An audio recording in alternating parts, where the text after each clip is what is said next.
Vietnam boat ప్రమాద మృతుల నివాసాల్లో దుఃఖం కట్టలు తెంచుకుంది. మృతదేహాలను ప్రభుత్వం శంషాబాద్ విమానాశ్రయం నుంచి స్వస్థలాలకు తరలించింది.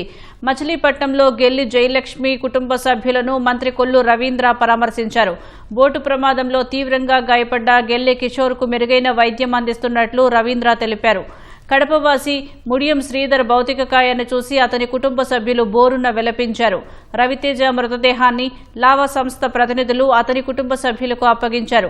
రవితేజ కుటుంబానికి 25 లక్షల రూపాయల పరిహారం ఇస్తామని లావా సంస్థ ప్రతినిధులు ప్రకటించారు. ఈ శ్రీధర్ అనే ఆయన దాదాపు 20 ఏళ్ళ నుంచి మాకు పరిచయము. వాళ్ళ కింద పనిచేసి వాళ్ళ దగ్గర నేర్చుకొని ఇప్పుడు వాళ్ళ పుణ్యం వల్లనే మేము బాగున్నాము. చాలా మంచి వ్యక్తి. లైఫ్ జాకెట్లు వేసుకుంటే కొంతైనా ప్రాణాలు కొంతమంది దక్కించుకునేవాళ్ళు, ఇంతమంది చనిపోయేవాళ్ళు కాదు. వీళ్ళు అజాగ్రత్త పడవ వాళ్ళ నిర్వహణలో కానీ లైఫ్ జాకెట్లు అనేవి ఇవ్వలే. లైఫ్ జాకెట్లకి ఇచ్చింటే నీళ్ళలో తేలుతా అందరు కొందరు. చాలా బాధ కలిగించాము. ఇతని లోటు ఇప్పుడు కడపలో ఈ సెల్ ఫోన్ డిపార్ట్మెంటు, ఈ సెల్ ఫోన్ అంగళ్ళు, సెల్ ఫోన్ డిస్ట్రిబ్యూటర్లు ఎవరు తీర్చలేరు.